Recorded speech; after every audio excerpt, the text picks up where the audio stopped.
하나님의 축복이 여러분과 함께 하실 줄로 믿습니다. 양옆 앞뒤로 얼굴 좀 보시면서요. 반갑습니다. 인사 좀 나눌까요? 뒤에 분하고도 한번 인사 나누세요. 좀 이렇게 살피세요. 이렇게 서로 간에 얼굴 보기가 이렇게 힘듭니다. 여러분들 양옆 분은 늘 교제하고 친교 나누면서 사시기 바라겠습니다. 참된 기쁨은 어디서 오는가라는 제목을 가지고 말씀을 전하려고 합니다.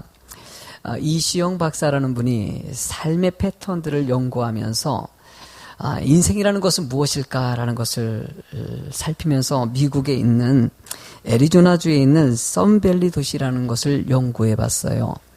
이 썬밸리 도시라는 곳은 어떤 곳이냐면은 이제 부자들이 사는 동네입니다. 인생이 마무리하는 시점에 사는 동네이기도 하고요. 부자들이 살다 보니까 그 안에 뭐 현대적인 첨단 시설이 다 들어가 있고요. 보안 시설도 잘 되어 있고요. 여러 가지 즐길 거리와 놀 거리가 다 구비되어 있습니다. 환경도 너무나 좋아요.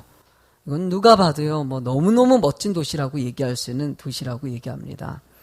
근데 이시영 박사님이 그 멋진 도시, 세상살이 봤을 때, 여기 한번 들어가서 살고 싶다라고 한 그 도시인데, 그 도시를 연구했더니 참 묘하게도 그 안에 치매 걸리는 사람들이 더 빨리 나타나고 우울증 약이 더 많이 팔리더라는 것이에요. 참 묘하죠? 환경은 너무나도 좋은데 그 멋진 환경에서 사는 사람들이 실제로는 그렇게 행복하지가 않다라는 것이에요. 여러분들의 행복을 어디서 찾으십니까, 여러분들?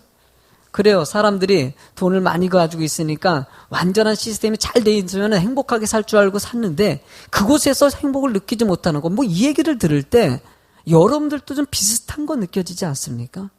나름대로 행복을 찾고 있지만은 찾지 못하고 늘 기쁨이 없는 삶을 살아가는 모습들. 여러분, 최근에 차인표 씨가 쓴 그 간증의 내용을 좀 읽어봤어요. 그 내용이 뭐라고 써있냐면 그 글 속에 보면은 지금도 가족들과 말씀 공부를 합니다. 늘 기도와 함께 생활합니다. 주님이 제게 살아가는 힘의 원천이다, 원동력입니다 라고 하는 글을 써놨더라고요. 그러면서 이 차인표 씨와 신혜라 씨가 자신이 모든 조건을 다 갖추는 것이 행복인 줄 알았습니다. 인기와 돈, 젊음을 가지고 있어도 참된 기쁨은 없었고 삶이 허무했습니다 라고 고백하면서 그의 인생을 돌아보니까 주님을 만나고 또 주님 은혜 가운데 있는 것이 참된 기쁨이라는 것을 고백하는 내용을 썼어요. 그는 하나님의 자유와 동행하시기 때문에 늘 하나님이 나를 도우신다는 거예요. 그래서 컴패션이라는 것을 만나게 하셨고 그것을 통해서 남을 도우면서 살아가는 것이 정말 하나님이 축복해주는 기쁨의 삶이다 라고 하면서 2명의 또 여러 명의 아이를 입양하고 많은 사람들을 도우면서 사는 인생이 됐다 그러면서 자기는 정말 행복하다고 고백하고 있어요. 어떤 사람은 자신이 가지고 있는 돈 가지고 모든 것을 갖추고 있는 그곳에 가면 행복할 줄 알았는데 어떤 사람은 자신이 가지고 있는 명예나 물질을 남에게 주고 또 희생하면서 사랑을 나누었더니 오히려 더 행복한 인생이 될 수 있다. 여러분들 진정한 행복은 어디서 올까요? 여러분들 모든 사람들의 행복의 패턴을 보면요. 주님과 함께 할 때 행복이 온다는 거. 제가 지난주에 여러분들에게 이 웨닝코레이도 목사에 대한 이 얘기를 하면서 세상에서 가슴 뛰게 할 교회라는 책을 추천해 줬어요. 여러분들 읽으라고. 우리 교회 리더자들은 꼭 읽으라고 얘기했더니 뭐 좀 사기가 좀 불편하니까 교회에서 여러 권 한 20권을 지금 사놔가지고 리더자들에게 몇 분 주신 걸로 내가 알고 있습니다. 다른 분들도 교회에서 제가 또 한 20권 정도 더 구입해 놓으려고 그래요. 여러분들이 교회에서 그냥 구입해서 읽으시기 바랍니다. 그 책의 내용을 보니까는요, 첫 번째 제목이 무엇입니까? 지난주에도 설명했지만은 하나님의 임재에 굶주린 교회. 첫 번째 제목이 하나님의 임재에 굶주린 교회. 그 내용을 읽다 보니까는요, 하나님을 절대적으로 좀 갈망하라는 것이에요. 하나님을 절대적으로 좀 의지하라는 것이에요. 하나님을 만나는 사람만이 참된 삶이 될 수 있다는 것을 아주 강력하게 임 목사님이 요구하는 것이죠. 여러분들 이곳에 하나님이 함께 하신 걸 믿으십니까? 믿으십니까? 정신 바짝 차리시고 졸지 마세요. 저를 보세요. 이곳에 하나님이 함께 하신 걸 믿으십니까? 하나님은 우리 함께 하십니다. 하나님은 우리 함께 하셔요. 저같이 25살에 그 전까지 저도 세상을 쫓아서 살았던 사람입니다. 예수님을 만나고 보니까 진정한 은혜와 축복이 이 안에 있구나. 이걸 아니까 사업 다 내려놓고 주님 만나고 따라가는 거. 왜 차인표 씨나 신혜라 씨가 왜 자신의 물질까지 자신이 가지고 있는 모든 것을 다 내려놓으면서 그런 인생을 살아갈까요? 정혜영이라는 사람과 시원이라는 사람도 마찬가지고. 여러분들 자신들이 충분히 누릴 수 있는데도 이 모든 것을 내려놓는 이유는 참된 기쁨이 어디서 오는지를 발견했기 때문이에요.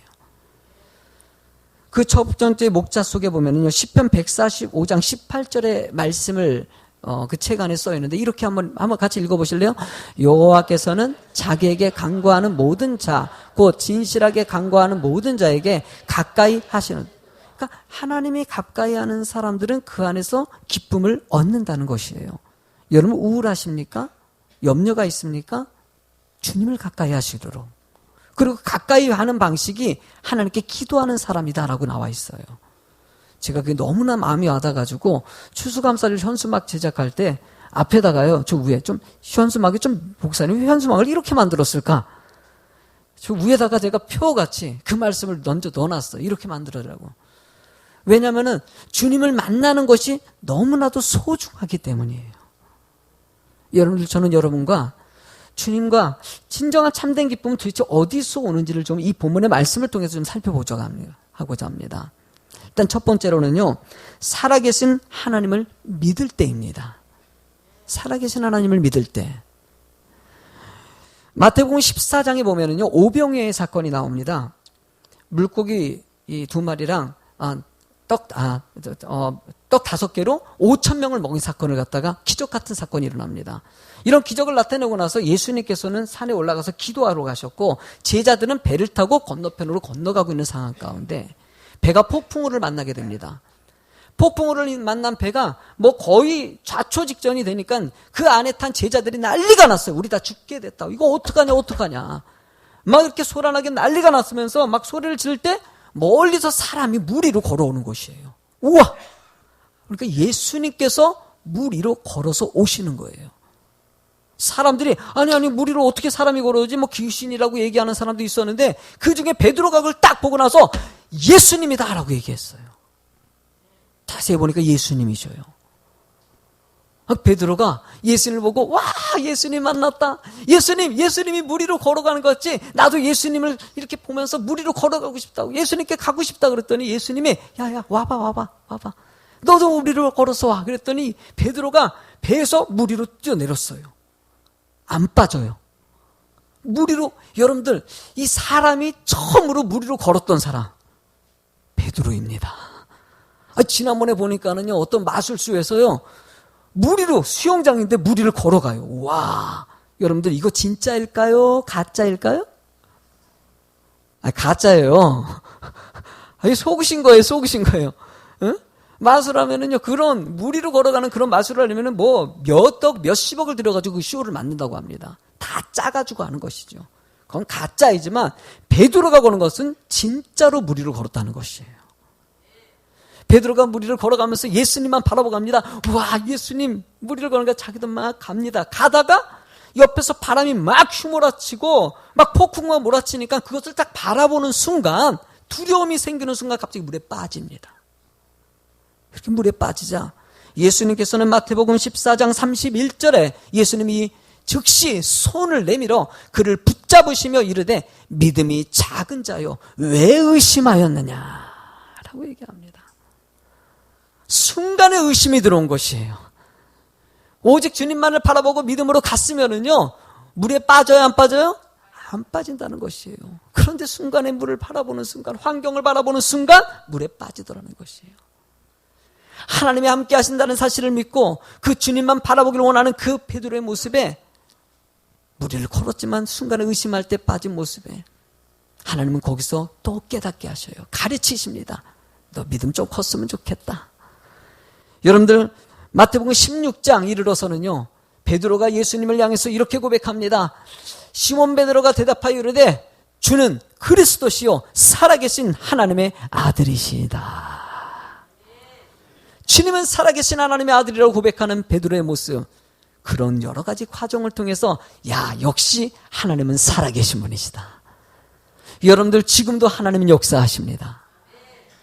저는 내 친구들과 아직 믿음이 없는 친구들 있지 않습니까? 저도 예수 믿기 전에 안티였다고 얘기하지 않았습니까? 안티크리스찬이었던 내가 예수님 믿고 나니까 믿지 않는 사람들의 모습을 참 많이 알고 있어요. 내 친구들 중에서는요, 제가 뭐 만나가지고 예수 믿으라고 전도할 때마다 나한테 막 손가락질할 때가 있어요. 예수님 있으면 나와보라 그래 막 비웃는 사람이 있어요. 그럴 때마다 늘 느끼는 거, 그래요. 모르니까 그럴 수 있어요. 모르면 부인하고 욕할 수도 있어요. 근데 내가 예수를 믿고요, 예수님이 살아계신 것을 알게 되니까는요, 어쨌든 그분은 그분이에요. 여러분들은 여러분이에요. 늘 잊지 마십시오. 하나님이 내게 하신 하나님의 은혜는 제가 놓칠 수 있는 것이 아닙니다. 주님은 살아서 지금도 역사하시고요, 지금도 우리를 인도하여 주셔요.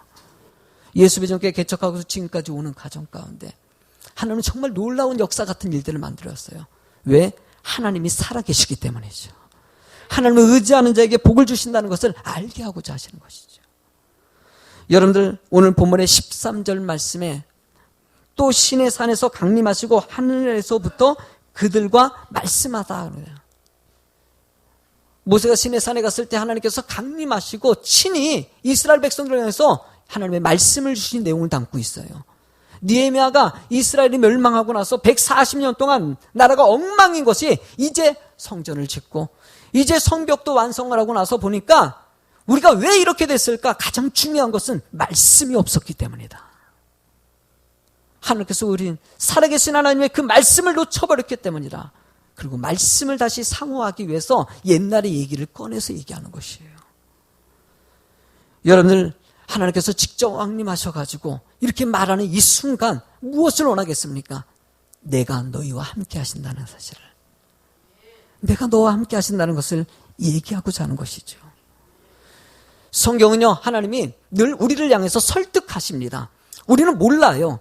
하나님이 함께 하신다는 걸 잘 모르니까 설득하는 장면이 나옵니다. 모세 같은 경우도요, 80년 동안 훈련받았지만은 실제적으로 애굽 백성들을, 애굽에서 이스라엘 백성들이 노예로 사니까 야, 이 사람들 좀 노예 살고 있는데 기도하고 있다. 하나님 제발 좀 우리를 노예에서 해방돼가지고 우리도 나라를 이루게 해달라고 기도한 그 마음에 하나님께서 그를 불쌍히 여겨가지고 야, 모세 네가 좀 가야 되겠다. 그랬더니 모세가 끊임없이 부인합니다. 나는 못 가요. 나는 못 가요. 나는 못 가요. 그러니까 하나님이 또 그래도 네가 가야 돼.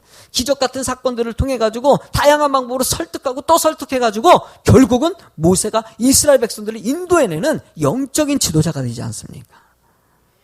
때로는 이 안에 계신 분들 중에서도 사실 하나님이 정말 계신가 의문이 가는 분이 있을 수 있어요.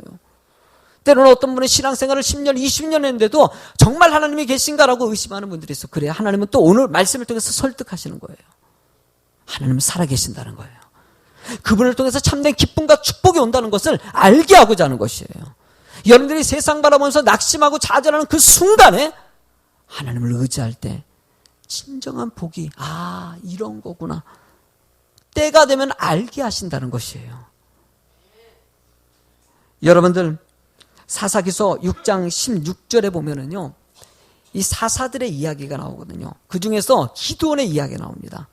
기드온은요, 미디안에서 막 군사를 해서 늘 이스라엘 백성들을 괴롭히니까 하나님께서는 어떻게 하면 이 미디안 백성들을 칠까? 누군가를 선택하십니다. 그때 기드온이라는 사람을 선택했어요. 근데 기드온이라는 사람이 미디안 군사들이 막 쳐들어올 때 땅을 파고 농사 질 정도로 되게 소극적이고 막 그냥 되게 막 그런 사람이에요. 뭐 두려움이 많았던 사람이에요. 그런데 하나님이 뜬금없이 네가 해라 그러니까 나는 못하겠어요. 나는 못하겠어요. 그때도 하나님이 또 기도원을 설득하, 야 네가 해야 된다니까.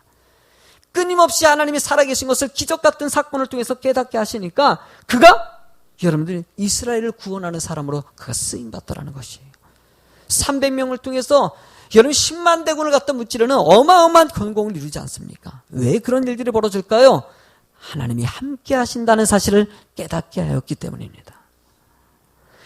사사기서 6장 16절에 보면 여호와께서 그에게 이르시되 내가 반드시 너와 함께 하리니 내가 미디안 사람을 치기를 한 사람 치듯이 하리라 할 것이다. 하나님이 함께 하실 때 하나님께 능력이 거기서 나올 수 있다는 것입니다. 여러분의 살아계신 하나님을 의지하는 여러분이 되실 줄로 믿습니다. 여러분들 두 번째로 참된 기쁨은요, 사랑의 하나님을 알게 될 때입니다. 사랑의 하나님. 제가 구피를 키우는데 지난 목요일 날 어항을 갈았어요. 물을 갈았습니다. 여러분 알죠? 제가 구피를 되게 좋아합니다. 지금은요, 큰 어항이 하나 있고요, 조그만 어항은 새끼 키우는 어항이 있어요. 이제 이게 좀 오래되면은요, 바닥이 썩기 때문에 물을 꼭 갈아줘야 됩니다. 그래서 어제가 그 목요일 날이 그날이었어요. 물을 가려고 이제 고기들을 갖다가 이제 옮겨야 되지 않습니까? 옮겨놓고 안을 다 깨끗이, 이게 무거워요, 엄청. 그래. 갈아서 고기를 이렇게 옮겨주려고 하는데 이 물고기들이, 구피들이 도망가는 거예요. 짜증나게. 나는 얘네들을 살려주려고. 그렇죠. 내 마음은 얘네들이 몰라. 얼마나 잡기가 힘든지 이리 도망가고 저리 도망가고 막 그러다가 제 이 구피의 어항 속에 있는 고기들이 좀 힘이 있어요. 아주 제가 환경을 너무나 좋게 해놔가지고 얘들이 펄쩍펄쩍 뛰어요. 그러니까 어떤 녀석이 도망가다가 내가 이렇게 잡았거든요. 일찍 위에 딱 걸린 거예요. 딱 그래 이게 턱 튄 거예요. 힘이 좋으니까. 그 바닥에 떨어졌네요. 그 바닥에 제 책꽂이랑 그 사이에 그 홈 사이에 들어간 거 하필이면. 그래서 어쨌든 꺼냈어요. 이렇게 꺼내가지고 하이 속을 새겨가지고 꺼내가지고 했는데 죽어버렸어요. 아유, 속상해. 하여튼, 내가 그랬잖아. 아유, 왜 말을 안 들어? 그냥 그물 속에 들어오면 되잖아. 들어와가지고 그냥, 이거 몰라. 내가 이걸 갖다가 조금 물로 갈아줄 거라는 걸 알면은 좋은데, 얘들이 몰라가지고. 나는 정말 사랑으로 하는데 얘네들은 도망 다니는 거야. 참 어리석게도 결국 한 마리가 죽어가지고 다음부터는 내가 한 번 또 알았잖아요. 이제부터는 이제 걸리는 건 절대 안 할 거예요. 더 담아가지고 얘네들이 모르니까 어쩔 수 없겠죠.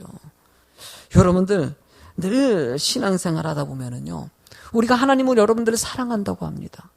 근데 우리가 그 사랑을 느끼지 못할 때가 많아요. 여러분들 목사가 여러분들에게 기도하라고 얘기합니다. 예배 온전히 드리라고 얘기합니다. 성경의 말씀대로 좀 선하게 살라고 얘기합니다. 좋아요, 안 좋아요? 그렇게 살면 복을 누려요, 안 누려요? 누려요. 그런데 왜 그렇게 살지 않습니까? 귀찮아요, 그렇게 살기가. 그냥 내 멋대로 살고 싶은 거예요. 내 마음대로 살고 싶은 거예요. 그러고 나서 뒤늦게서 후회하는 경우가 얼마나 많이 있습니까? 인생을 살아보는 사람들 오래 살수록요, 야, 내가 왜 그랬을까라는 얘기가 천만 많이 나옵니다. 제가 하나님 믿고 나서 참 감사한 건요, 이렇게 말씀 들을 수 있는 기회가 있다는 거 있지 않습니까? 내 삶을 점검할 수 있는 기회가 있다는 거. 저는 주일뿐만이 아니라 날마다 말씀을 상고하는 것이 참 제겐 복이라는 생각이죠. 왜냐하면 제가 부족함이 많은 사람이거든요. 성격도 좀 모나 있고요. 집안에 옛날부터 아픔이 있기 때문에 그 상처가 나를 지배합니다. 그대로 살았다면요, 많은 사람 상처 주고 나도 엉망이 될 수 있는데, 하나는 믿으니까 그 말씀을 통해서 좀 불편할 수 있어요. 이것도 끊어야 되고 저것도 끊어야 되고 이것도 하지 말아야 되고 저것도 하지 말아야 되고. 그렇지만 말씀대로 살아보니까 너무 좋은 거예요.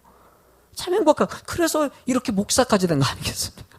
좋으니까 말씀 공부해가지고 목사 돼서 여러분들이 설교하고 있는 순간이 저도 깜짝깜짝 놀래요. 야, 내가 어떻게 이렇게 됐을까? 여러분들 오늘 13절에 그들과 말씀하신 하나님께서는 정직한 규례와 진정한 율법과 선한 율례와 계명을 그들에게 주셨다라고 얘기합니다. 어쩌면 여기 보면은 등장하는 단어들을 보면요, 규례와 그 다음에 율법과 율례와 계명, 좀 어려운 단어 같이 보이죠? 이게 사실은요, 하나님의 말씀입니다. 제가 한번 그냥 그 내용을 보면요, 규례라는 것은요, 미시파트, 신분에 합당한 행동 규범, 선악을 분별을 가능케 해주는 삶의 기준이라고 얘기해요. 율법은요, 토라라고 얘기합니다. 인간의 행동을 지배하기 위해 하나님이 인간에게 내린 규범, 이런 뜻을 담고 있어요. 율례라는 것은 후킴이라고 그러고요, 넓은 의미에서는 율법이고요, 하나님의 백성에게 주신 의무와 약속을 표현하기도 합니다. 계명이라는 것은요, 종교적으로 도덕적으로 지켜야 하는 규정을 말합니다. 구약에서는 율법이고 십계명이라고 표현하고요, 신약에서는 예수님께서 사랑이라고 다시 세 계명을 주셨죠. 그래요, 여러분들 이렇게 여러 가지 규례, 율법, 율례, 계명 이렇게 얘기하지만은요, 쉽게 얘기하면요, 이 말씀을 얘기하는 것이에요. 여러분들에게 이 말씀을 주셨다는 것이에요. 삶을 어떻게 살아야 될지 이대로 살아가면은 여러분들이 축복이고 은혜라는 것을 알게 하고자. 제가 지난주에 무슨 선물 하나 받았어요. 집에서 사용하지 않는다 그래가지고 교회 갔다 오면 유용하게 쓸 수 있어가지고 갖다 주셨어요. 근데 지금까지 못 쓰고 있어요. 설명을 이렇게 했는데 쓰는데 작동이 안 돼. 그래서 이게 작동법이 이게 설명서가 인터넷에 있을 텐데 찾을 기회가 없어가지고 아직까지 그걸 잘 못 찾아가지고 못 쓰고 있어요. 근데 모든 물건들이 그래요. 여러분들 전자제품 사도 그렇고 뭘 사도 그렇고 그 안에 사용 설명서가 있어요, 없어요? 다 있어요. 그 사용 설명서를 잘 보면은요, 야, 뭐 다양한 기능들을 쓸 수 있는데도 못 쓰고 가는 것들이 한두 가지가 아니에요. 그러니까 모든 것에는 사용 설명서가 있는 것 같이 성경의 말씀은요, 인생의 사용 설명서입니다. 삶을 어떻게 살아야 되는지, 어떻게 판단하고 어떻게 결정해야 되는지 이 말씀을 통해서 가르쳐 주더라는 것이에요. 여러분들 전 세계적으로 제일 많이 팔린 책이 무엇일까요? 성경책이에요. 어마어마하게 팔린 책이죠. 왜 이렇게 많은 사람들이 이 책을 읽고 있을까? 왜 이렇게 많은 사람들이 하나님을 믿을까? 여러분 저도 옛날에 의문이 됐어요. 야, 도대체 보이지도 않는 하나님을 어떻게 믿느냐. 그런데 말씀을 통해서 믿어보니까 하나님은 살아계셔요. 그걸 통해서 내 인생이 점검되어지고 내 인생이 올바른 삶으로 가게 되고 참된 기쁨이 거기서 온다는 것을 알게 하시더라는 것이에요.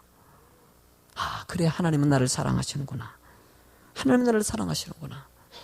구약에는요, 여러 가지 규범을 통해서 성도들이 어떻게 살아야 할지 얘기하지만 예수님께서는 딱 이렇게 얘기하십니다. 요한복음 13장 34절의 말씀을 보면요, 새 계명을 너희에게 주노니 서로 사랑하라. 내가 너희를 사랑한 것 같이 너희도 서로 사랑하라. 그러면 모든 율법의 말씀을 지키기 위해서 사랑하기만 하면 모든 것이 해결된다는 것이에요. 하나님을 사랑하고 내 이웃을 내 몸같이 사랑하라. 내 몸같이 사랑하라. 내 몸같이 사랑하라. 내 몸같이 사랑하라. 누구 몸같이? 그렇게 느낄 수 있어요, 여러분들? 내가 너무나 소중해요. 내가 아파요. 너무나 여러분들 내 자신에게 욕하는 사람 있을까 없을까요? 여러분들 자신을 갖다가 좀 부족한, 정치적으로 문제가 되면 자신을 책망하기도 하지만은요, 일단 내 자신은 소중하게 느끼는 것 같지. 나를 소중하게 여기는 것 같이 상대방도 소중하게 여길 때, 사랑할 때, 온전한 삶이 될 수 있다라고 얘기하는 거예요. 하나님을 사랑해 보십시오. 하나님을 사랑하면은요, 여러분들 안식일을 거룩하게 지켜요, 안 지켜요? 지켜 예배 드립니다. 우상 숭배하지 않고 오직 하나님만 바라봅니다. 여러분들 내 이웃을 내 몸같이 사랑하면은요, 내 부모도 공경하게 되고요, 살인도 안 하고 도둑질도 안 하고요, 간음도 안 하고요. 왜? 사랑하기 때문이에요. 사랑하면은 모든 법을 지킬 수 있는, 말씀을 지킬 수 있는 그 능력이 그 안에서 오기 때문이라는 것이에요. 여러분들 성경은요, 사랑하는 사람들의 모습을 성령의 열매라고 표현합니다. 갈라디아서 5장 22절 23절 한번 천천히 한번 읽어보세요. 시작. 오직 성령의 열매는 사랑과 희락과 화평과 오래 참음과 자비와 양성과 충성과 온유와 절제니 이 같은 것을 금지할 법이 없느니라. 그러니까 예수 믿는 사람들은요, 이렇게 열매 맺으면서 살아야 된다는 것이에요. 사랑이 많아지길 원합니다. 그러니까 누르기만 하면 늘 잊지 마십시오. 여러분들은 사랑의 사람이에요. 옆 사람을 보시면 사랑이 느껴집니까? 한번 콩 눌러보세요. I love you, I love you 소리가 나오는지. 막 사랑이 느껴져야 돼요. 사랑이 느껴져야 돼. 뭐 이런 사랑이 느껴져서 오직 사랑에는 사랑과 희락과, 자막 좀 띄워주실래요? 사랑과 희락, 기쁨이 있어야 돼, 우리 인생에. 기쁨이 있어가지고 주님이 함께 하시기 때문에, 천국의 소망을 가지고 있기 때문에 우리는 늘 기뻐하면서 살아가는 것이에요. 화평이 있어서 어디 가나 여러분들이 싸움이 있고 분쟁이 있는 곳에 화평의 도구가 되게 하십니다. 오래 참습니다. 좀 기다려주는 것이에요. 남편이 안 변합니까? 좀만 더 기다리세요. 기다리세요. 원래 남편 안 변해요, 잘. 응? 딱 사람들은요, 늘 비교하지 마십시오, 상대방. 어떤 여자분들은 꼭 옛날에 그 남자가 올 때 그 근육질 있고 멋있는 사람, 원래 그 남자한테 맞고 살아요, 결혼하시면.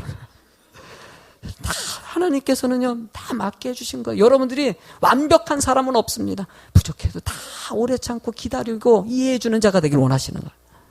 자비로운 마음을 불쌍히 여기는 마음을 좀 가지십시오. 상대방이 좀 연약한 사람 있고 힘든 사람 있으면 좀 살피시고요, 나누시고요. 우리 교회 추수감사절 예물 같은 경우는 다 이웃에게 좀 나누는 데 쓰지 않습니까? 김장에서 왜 나눕니까? 왜 쌀을 나눕니까? 하나님께서 여러분들이 예물 드린 것 가지고 좀 사랑의 실천 좀 하라는 것이에요. 목사가 일부러 그렇게 하는 거예요, 여러분들. 저 이웃사랑 좀 하라는 것이에요. 자기를 위해서만 늘 남을 위해서 얼마나 씁니까? 1년 동안요. 좀 자비를 가지세요. 양손으로 좀 선하게 사십시오. 착하게 사십시오. 드라마 볼 때 꼭 악역 등장하는 사람 오면 손가락질하고, 마트에서 만나면은 야 네가 왜 이렇게 못된 짓 해? 연기인데 손가락질해. 그만큼 악한 모습을 보면 미워하면서도 왜 여러분들은 선하게 살지 않습니까? 선하게 사십시오. 좀 착하다는 소리 들어야 됩니다. 충성된 사람이 돼서 교회에 충성하시기 바랍니다. 온유한 마음으로 좀 감정 조절 좀 잘하세요. 왜 이렇게 화를 내세요? 왜 이렇게 화를 내세요? 좀만 참으면은요, 그냥 그러려니 하고 넘어갈 것들을 갖다가 그냥 화내가지고 실수하는 경우 얼마나 많아요. 절제 좀 하십시오. 왜 이렇게 중독됩니까? 텔레비전에 중독되고, 술에 중독되고, 담배라든지, 오락이라든지, 게임이라든지, 도박이라든지, 의미 없는 것에 자꾸 중독돼가지고 인생 엉망으로 만드는 것이 아니라 좀 절제 좀 하세요. 참으세요. 건강을 위해서, 여러분들 인생을 위해서 이렇게 절제하고 살아가면요, 여러분들이 좋아요, 안 좋아요? 내가 지금 얘기한 게 좋아요, 안 좋아요? 좋다고 좀 얘기 좀 해주세요, 제발. 좋아요. 이렇게 살라고 얘기하는 거야. 이렇게 사는 사람이 성도의 삶이고요. 근데 또 이런 얘기하면은요, 아이고, 난 자격도 안 되겠네. 아이고, 저걸 내가 어떻게 해. 그래요. 그러니까 말씀 듣는 거예요. 완벽하면 여기에 올 필요가 뭐가 있겠습니까? 여러분들 말씀 듣는 이유가 부족하니까 말씀 들어서 깨닫는 것이죠. 나도요, 저 성령의 9가지 열매 중에서 아직까지도 안 되는 것들이 자꾸 나와요. 하나님 이것 좀 해야 되는데 안 돼가지고 또 무릎 꿇고 기도하고 또 무릎 꿇고. 그런데 옛날 같지 않게요, 옛날에 난 자비가 없었어요. 하여튼 불쌍한 사람 돕는 건 한 명도 안 도와줬으니까. 근데 내가 돕잖아요. 그리고 옛날에 성질이 또 그래가지고 이게 내가 겉으로 보기엔 참 착해 보이죠. 내가 좀 인상이 되게 좋아가지고, 근데 이 성깔이 있어요. 내가요, 우리 사모님이 아시지, 저 양분이 이불을 안 열어주시니까 참 고마워요. 그러니까 은혜 가운데 살아가는 것이 성질이 불 같아요. 근데 하나님의 말씀 듣고 오래 참고 하는 걸 배워가지고 참고 하니까 지금 좀 착해져서 지금 여러분 착하게 사는 거예요. 이렇게 살며 이렇게 모습을 갖다 놨다 애쓰는 모습 되는, 우리 애쓰라는 거예요. 애써. 이렇게 애쓰는 모습을 갖다가 성경에는요, 뭐라고 얘기하냐면은 마태복음 5장 16절에 이같이 너희 빛이 사람 앞에 비치게 하여서 그들로 너희 착한 행실을 보고 하늘에 계신 너희 아버지께 영광을 돌리게 하라. 여러분들의 모습에 착한 모습 좀 보여주라는 것이에요. 보여주면 그래야 되는구나. 어떤 아이들이 길을 가면서 쓰레기를 갖다 밖에서 탁 던져버려요. 알고 보니까 야, 너 왜 그런 거 이렇게 버려? 엄마가요. 깔끔해 답은 거. 엄마가 하는 모습 보고 하는 거예요. 엄마가 길가에 있는 쓰레기를 막 주는 거. 지난번에 보니까는요, 부산에 무슨 큰 행사가 한 번 있었는데 끝나고 나서 막 쓰레기가 엉망진창이 되는데, 맞아, 태풍 불고 나서 막 쓰레기가 엉망이 되는데 미국에 있는 사람이 아기를 데리고 자기 자식들 데리고 가지고 그걸 청소하고 있는 것이 사진에 찍어가지고 SNS에 나온 적이 있지 않습니까? 참 멋져요. 여러분들 보고 행동을 보고 배우는 것이에요. 행실이 여러분들 얼마나 온전한지를 한번 살피시라는 것이에요. 여러분들이 때로는 이런 얘기할 때, 목사님 교회 사는 사람들이 더 못됐던데 거짓말도 하고 뭐 욕도 하고. 그래요. 그러니까 여기 와서 이러는 거예요. 그 못됐으니까 여기서 말씀 듣고 깨달으려고 하는 것이죠. 때로는 어떤 사람은요, 말씀 듣고 나서 일주일에 딱 해결하는 사람도 있고 그 자리에 고치는 사람도 있지만, 어떤 사람은 10년, 20년 뭐 죽을 때까지 못 고치는 사람이 있어요. 그래도 하나님은요, 그가 고쳐지길 원하시는 것이에요. 여러분들의 삶이 바꿔지길 원하시는 것이에요. 나는 그렇게 될 줄로 믿습니다. 우리 교회가 좀 인격이 변화되고 삶이 변화되는 장소가 되길 간절히 소망하는 것이에요. 참된 기쁨, 바로 그런 사랑을 느낄 때, 사랑을 전할 때 나오는 것이에요. 마지막으로 세 번째로는, 한번 제목을 읽어볼까요? 시작. 스스로를 축복하는 사람이라고 선포. 여러분들은요, 축복의 사람입니다. 따라합시다. 나는 죄송한데 한번 좀 제가 하는 거 한번 따라해 주세요. 이 손을 한번 펴세요. 그래서 가슴에도 이렇게 되면서 다짐하면서 한번 해서 따라합시다. 나는 축복의 사람이다. 나는 기쁨의 사람이다. 나는 소중한 사람이다. 아멘? 여러분들 정말 소중해요. 얼마나 소중한지 몰라요. 하나님이 이 육신을 주셨지 않습니까? 이 주신 육신이 늘 기쁘고 감사하길 원해요. 늘 웃기를 원하고요. 하나님은 원래 하나님의 형상으로 지어졌어요. 여러분들 그런 삶을 살게 만들었는데 사단이 여러분들을 자꾸 세상 바라보게 만들고 의미 없는 것 바라보면서 인상 쓰게 만들고 화나게 만들고 짜증나게 만들고 그러지 않습니까? 그때마다 하나님의 말씀은 여러분들 온전히 설 수 있도록 도움이 되는 거예요. 여러분들 본문의 14절 말씀에 보면요. 한번 읽어보시겠습니까? 거룩한 안식일을 그들에게 알리시며 주의 종 모세를 통하여 계명과 율례와 율법을 그들에게 명령하시고 하나님의 말씀을 명령하면서 안식일을 거룩하게 지키라고 얘기하셨어요. 성경은 안식일에 대해서 여러분 6일 동안 열심히 일하고 마지막 주에 주님 안에서 예배드리고 쉼을 가지라고 얘기하지만 또 의미가 내포된 것은요. 이스라엘 백성들이 참된 안식 평안이 있기를 원한다는 거예요. 애굽에서 종됐던 인생 살았던 이스라엘 백성들을 하나님 가나안 땅에 축복의 땅으로 인도해 주셨어요. 그것을 안식이라고 표현하기도 합니다. 하나님은 여러분들이 이 안에 있는 거, 믿음 안에 있는 거, 이것이 참된 평안이고 안식이라고 얘기하는 것이죠. 예수 비전기 안에 있는 여러분들, 이미 여러분들은 믿음의 백성이고요, 축복의 자녀입니다. 그 사람에게 주님은 함께 하시고 절대 떠나지 아니하신다고 얘기하는 것이죠.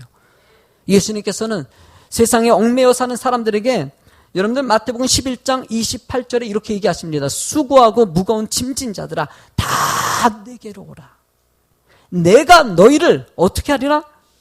쉬게 하리라는 것이에요. 여러분들 우리 남자 집사님들 보면은요, 우리 남자 성도님들 볼 때마다 참 직장에서 얼마나 스트레스 많이 받습니까? 가족들을 어떻게 해보려고, 가족들 어떻게 벌어보려고 애쓰는 여러분들의 모습들. 아내들은 또 자녀 키우는 거, 또 맞벌이 하는 부분들 계시고, 또 얼마나 애를 씁니까?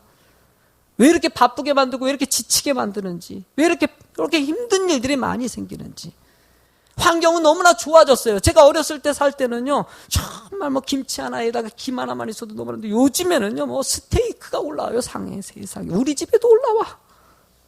우리 집이 이런 집이 됐어요. 마트에 가면은요, 만 얼마면은 호주산이 뭐가 중요하겠어요? 한우나 호주산이나. 문제는 갖다가 먹으면, 이 세상에 옛날에는 이거 보지도 못했던 고기들을 갖다가 놓고 이렇게 구워주는데 보면은요, 우리 아들이요, 쟤한테 먹고 싶은 거 말만 하면 다 사줍니다. 조금 절차를 거쳐야 되지만. 뭔가 좀 공부를 열심히 했다는 청소년의 조건이 따르지만은, 그래도 아빠 짜장면 사줘요, 내가요. 고기 사줘요. 지난번에는요, 오래간만에 메이커 옷을 하나 사줬어요, 내가요. 옛날에 하여튼 나이키 한번 사고 싶어가지고 엄마한테 빌었는데, 어머니 사준 것은 나이스. 이 맨 끝에가 약간 꺾어져 있어.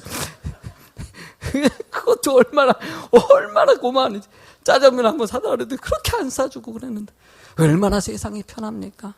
너무나 평화로운 축복이 정말 생각해도 너무나 환경이 좋지 않습니까? 그런데도 왜 이렇게 우울증 약이 많이 팔리고 우리나라가 왜 이렇게 자살률이 높으냐 이거죠. 알게 모르게 상처들이 있기 때문이에요. 쉼이 없기 때문이에요. 주일에 이 말씀은 여러분들이 쉼을 주시는 거예요. 삶에 좀 한 템포 좀 내려놓고 자기를 좀 돌아보고 내 인생이 정말 올바른지를 보게 하시는 거예요. 여러분들 요한복음 3장 16절 말씀해 보면요, 너무나 귀한 말씀. 시작. 하나님이 세상을 이처럼 사랑하사 독생자를 주셨으니 이는 그를 믿는 자마다 멸망하지 않고 영생을 얻게. 하나님이 여러분을 위해서 이 땅에 오셨습니다. 그를 위해서 십자가에 대속해서 죽으시고요. 이유가 무엇입니까? 우리를 사랑하고 여러분들이 정말 평안의 삶, 안식의 삶이 되길 원하셨기 때문이에요. 우리는 지금 죄를 짓더라도요, 하나님께 그 죄를 용서를 구하면 주님께서 직접 용서해 주시고 예배의 자리에, 은혜의 자리에 있게 하신다는 것이에요. 얼마나 감사합니까?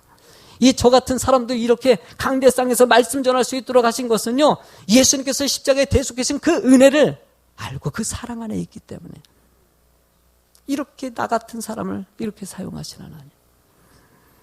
여러분들, 모세가 자신의 삶을 마무리하면서 쓴 책이 신명기서라고 합니다. 모세오경에. 신명기에는 그 백성들에게 자신의 삶을 돌아보면서 여러분들 이렇게 살아야 됩니다라고 얘기하면서 맨 마지막에 이르러서는요, 이런 말씀을 합니다. 33장 29절에 한번 읽어보실래요? 시작. 이스라엘이여 너는 행복한 사람이로다. 여호와의 구원을 너같이 얻은 백성이 누구냐? 그는 너를 돕는 방패시요 내 영광의 칼이시로다. 내 대적이 내게 복종하리니 내가 그들의 높은 것을 밟으리로다. 아멘. 너는 행복한 사람이야. 나는 행복한 사람이라는 것이에요. 나는 행복합니다. 나는 행복합니다. 나는 행복합니다. 정말 정말 행복합니다. 할렐루야. 여러분들은 행복한 사람이에요. 행복한 사람이에요. 여러분들은 하나님의 자녀 아닙니까? 구원의 백성 아닙니까? 내가 얘기하죠. 왕 나는 왕자다. 하나님 나라. 할렐루야. 왕자입니다. 공 나는 공주다. 하나님 나라에 나는 공주입니다. 세상이 어떻게 만들고 나를 낙심하게 만들지라도 하나님의 자녀는 어디 가나 당당하게 살아갈 수 있다는 것이에요. 여러분의 진정한 기쁨은 어디서 옵니까? 영국의 속담에 이런 얘기 있어요. 하루를 기쁘게 살기를 원하십니까? 이발을 하라. 여러분 한 주간을 기쁘게 살기를 원하니까 자동차를 사라. 한 달을 정말 기쁘게 살기를 원하십니까? 결혼을 해라. 한 해를 1년을 행복하게 살기를 원하십니까? 새 집을 지어라 라는 속담이 있어요. 이게 뭘 뜻을 얘기합니까? 실제로 여러분들이 기쁨을 주는 것이 정말 좋을 것 같은데 야 자동차 사면 얼마나 좋을까? 그런데 그 오래가지 않는다는 것이에요. 내가 정말 사랑하는 사람하고 같이 살면 행복할 것 같은데 그게 오래가지 않는다는 것이에요. 집을 사면 너무나 행복할 것 같은데 그게 오래가지 않는다는 것을 잘 느끼지 않습니까? 참된 기쁨은 바로 영원히 기쁨에 살기를 원하냐? 예수 그리스도를 영접하고 주님과 함께 살라. 여러분들 주님을 믿으십시오. 주님은 여러분들을 사랑하십니다. 여러분들의 진정한 행복과 축복 가운데 살아가길 원하십니다. 오늘도 그 은혜가 가득 채워지는 여러분이 되길 주의 이름으로 축원합니다.